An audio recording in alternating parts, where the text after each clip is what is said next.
Добрый день, меня зовут Лазарев Игорь Александрович, я врач-психиатр-нарколог.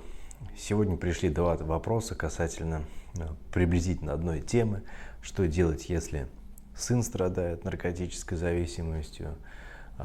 И что делать, если муж страдает наркотической зависимостью? Уйти или остаться? Это, в принципе, схожие вопросы.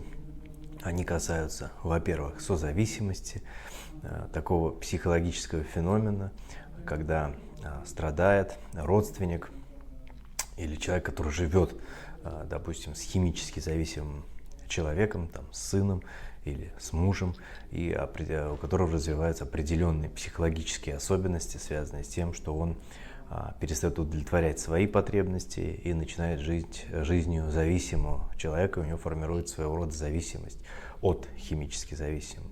Он начинает решать его проблемы, брать за него ответственность, тем самым человеку зависимому нет необходимости брать ответственность за свою жизнь, да, за его все проблемы решает родственник, и он еще больше в таком социально-психологическом плане деградирует и развивается порочный круг зависимости, потому что трезвость, выздоровление связано с ответственностью, с принятием ответственности за свою жизнь, за свое развитие, там, и финансовое благополучие и так далее. И вот касательно детей, потому что ко мне много обращается родственников, когда зависимость выявляется там, в 16 лет, в 15, в 14. И у них есть ряд таких особенностей, на которые я обратил внимание. Это долгое отрицание проблемы, потому что родственникам даже здесь не всегда идет речь о созависимости в таком прямом смысле, когда испытывают вторичную выгоду родственники за счет спасательства. У них появляется смысл жизни. Здесь несколько другая ситуация. Вчера приходил подросток, который с 14 до 16 лет употребляет марихуану, метамфетамин, амфетамин, синтетические наркотики. И родственники в таком, да, там мама в таком недоумении, вроде бы как проблемы есть, но хочется ее отрицать. Как раз отрицание в таких ситуациях, потому что проблема кажется нерешаемой, они не знают, что делать в такой ситуации, и психологическая защита включается как отрицание. Лучше эту проблему не замечать, тем самым подросток чувствует, ну, грубо говоря, безнаказанность, что родственники не включаются, и продолжает зависимое поведение. И вот этот подросток просто говорит, что у меня образ жизни, я курю марихуану, курил там с 14 лет и буду курить дальше. Вот такой момент. То есть психика еще не сформирована, понятие там ответственности и так далее. И зависимое поведение очень легко развивается. Поэтому в такой ситуации что делать? Это, ну, по крайней мере, первое, не зарывать голову в песок, не отрицать наличие проблемы, а попытаться разобраться, насколько это возможно. Потому что вот в данной ситуации человек, подросток с 14 лет употребляет, родители не знают там ни что употребляют, ну, в общем, никакой информации, хотя он практически ежедневно курит марихуану. То есть не игнорировать проблему, пытаться разобраться, поговорить с подростком, да, возможно, там провести тестирование.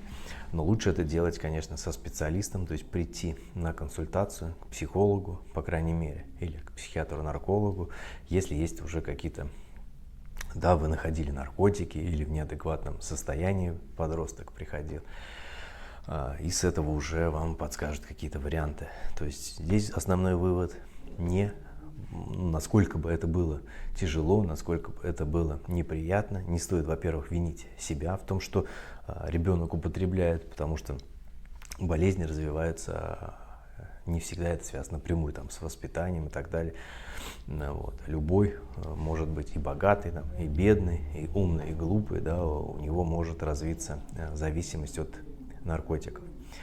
Ну а касательно мужа, здесь, конечно, ситуация чаще иная, и женщины могут испытывать вторичную выгоду от того, что они живут зависимым, потому что, во-первых, перекладывание ответственности, а во-вторых, появляется определенный смысл жизни в том, чтобы спасти его, там, лечить, да, какие-то решать его проблемы и так далее. Без этого жизнь может казаться скучной. И в-третьих, может быть модель поведения, связанная с тем, что такое же было воспитание в семье, в родительской, там, предположим, отец алкоголик и просто нет другой модели поведения. Могут быть глубинные убеждения, связанные, что я никому не нужна, я там обречена на одиночество. И из этого, да, такие уже вторичные убеждения о том, что, ну, только он там может меня принять, только вот такой человек какой-то, да, зависимый. Поэтому вот в ситуации, когда муж употребляет алкоголь или наркотики, и ситуация, вы понимаете, да, не отрицаете, что это зависимость алкогольная или наркотическая, здесь, конечно, надо обратить внимание на себя, то есть понять, есть ли здесь какие-то вторичные выгоды от этого созависимого поведения, решаете ли вы этим совместным, да, тем, что вы вместе живете, какие-то свои психологические проблемы за счет этого зависимого поведения.